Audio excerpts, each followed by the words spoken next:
Salut les amis, j'espère que vous allez bien. On se retrouve aujourd'hui pour une nouvelle vidéo. On va démarrer avec les unes des quotidiens catalans. Mundo Deportivo qui titre El Duelo del Morbo, le duel de la controverse entre tous les épisodes qui concernent l'enregistrement de Dani Olmo et la sanction aussi de 2 matchs contre Vinicius.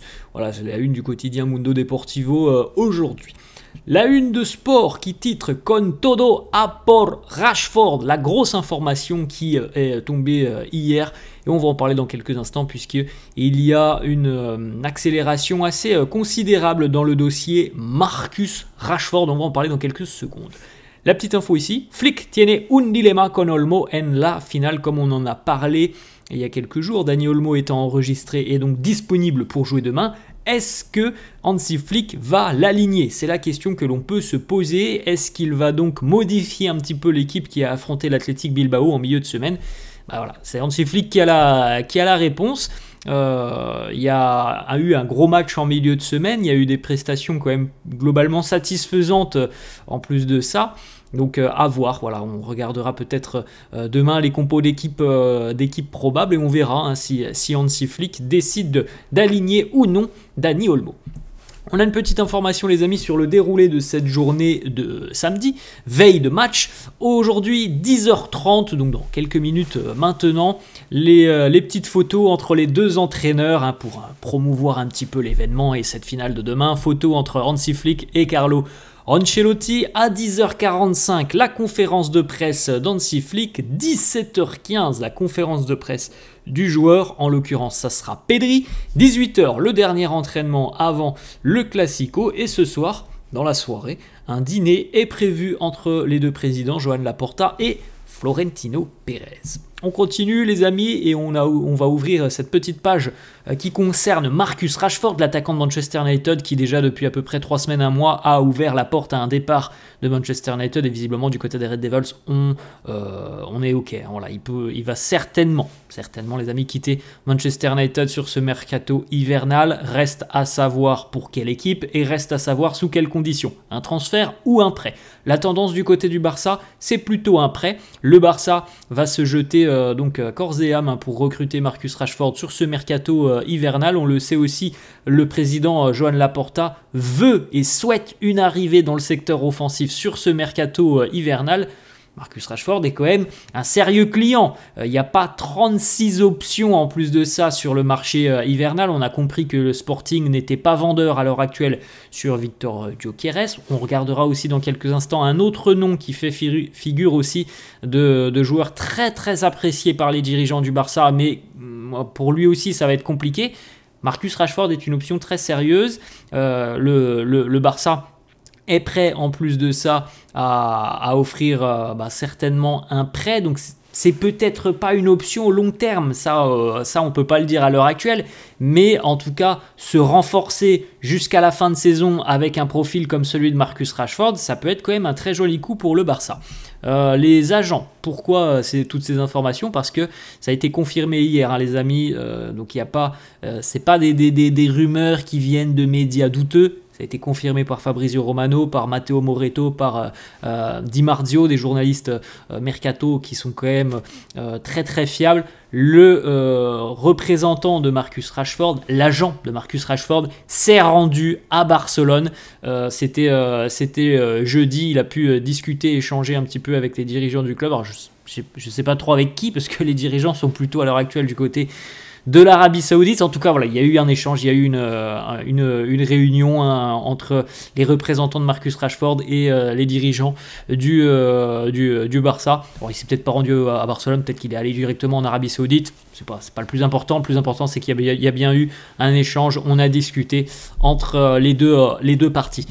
Petite information, on rappelle que c'est pas la première fois que le Barça a des liens très étroits avec Marcus Rashford. C'est déjà arrivé notamment en 2019 où il était tout proche de rejoindre le Barça et au final il avait fini par prolonger avec Manchester United alors qu'il y avait déjà eu 3 rencontres avec les dirigeants du Barça à l'époque et ça a toujours été, à chaque mercato il y a toujours eu quelques rumeurs, voilà, Marcus Rashford du côté du Barça, ça a toujours été comme ça, et bien peut-être que cette année sera la bonne. L'Europe n'est peut-être pas prête. On verra tout ça. Peut-être qu'en fin du mois, on aura un nouveau trio. Peut-être que Lewandowski sera mis sur le banc. Voilà, ça c'est de l'expectative, on n'a que des peut-être à l'heure actuelle, on verra déjà si Marcus Rashford arrive, mais en tout cas ce que l'on peut dire, si ce trio est bien présent, donc début février, c'est quand même un trio qui a de la gueule, hein. Imaginez un Lamine Yamal, Rafinha sur les côtés, et Marcus Rashford en pointe. C'est franchement un trio qui peut être dévastateur. Alors après évidemment attention quand même, hein, Lewandowski, il a des caractéristiques qui ne sont pas celles de Marcus Rashford sur l'aspect dans la surface de réparation, d'être tueur dans la surface de réparation. Je pense que Lewandowski a quand même une légère longueur d'avance par rapport à Rashford, qui est un joueur plus complet dans l'utilisation du ballon, alors que Lewandowski est quand même plutôt un joueur de surface. Mais c'est vrai que Lewandowski a quand même pas mal de déchets, on a déjà vu les stats aussi, hein. Il rate beaucoup d'occasions, il marque, heureusement qu'il marque, mais il rate aussi quand même pas mal d'occasions, donc à voir les amis, on va attendre évidemment les prochaines informations qui concerneront Marcus Rashford. Il y aura certainement des avancées la semaine prochaine, pour le moment il y aura certainement rien aujourd'hui et demain, parce que pour le moment l'objectif du club évidemment c'est de cette super coupe demain face au Real. Les autres informations mercato, donc on le sait, le Barça veut recruter un attaquant et si possible un joueur qui soit polyvalent, qui puisse notamment opérer sur le côté gauche en tant qu'ailier gauche, mais qui soit capable aussi de faire des courses, pourquoi pas, dans la surface de réparation. La shortlist du Barça inclut 4 noms: Leao, Rashford, Alexander Isak, l'attaquant suédois donc de Newcastle, et Luis Diaz. Donc voilà les 4 joueurs qui seraient suivis par le Barça. Donc mercato hivernal et mercato estival, mais en tout cas, s'il y a une arrivée, ça devrait, les amis, c'est du conditionnel, évidemment, on n'a pas de certitude là-dessus, mais ça devrait être l'un de ces quatre joueurs. Rashford est vu comme la cible la plus accessible, c'est normal, il a déjà émis des envies de départ, et lui, à contrario d'autres joueurs, n'a plus un très long contrat du côté de Manchester United et a une histoire quand même de plus de 10 ans du côté des Red Devils. Donc oui, si c'est une option qui semble la plus simple sur le papier à réaliser, c'est celle de Rashford, mais ça ne serait pas, les amis, l'option préférentielle du Barça. La préférence des Catalans, elle irait à Alexander Isak, l'attaquant suédois de Newcastle, qui, il est vrai, est quand même un très bon attaquant. Alors après, attention, parce que les discussions avec Newcastle, elles pourraient être très compliquées. Le Barça voit en Alexander Isak le choix préférentiel. Il serait même considéré comme une option plus sérieuse et plus intéressante que Victor Gyökeres, sans remettre en cause les qualités de Victor Gyökeres. Un petit peu comme on vient de faire là, le petit comparatif, je pense que Gyökeres est plus un joueur de surface de réparation et un pur buteur. Je pense qu'Alexander Isak est un buteur, certes moins efficace que Victor Gyökeres, il n'y a pas de doute là-dessus, mais c'est un buteur et c'est quelqu'un aussi qui est capable de... Quand je dis jouer, c'est de participer aux actions collectives, alors que par exemple un Gyökeres c'est plus finisseur. Voilà, on va pas lui demander d'aller faire des dribbles, d'aller éliminer. C'est pas les caractéristiques d'un Gyökeres. Un Isak, il a voilà toutes ces qualités. Il a un panel de qualités qui sont quand même assez intéressantes.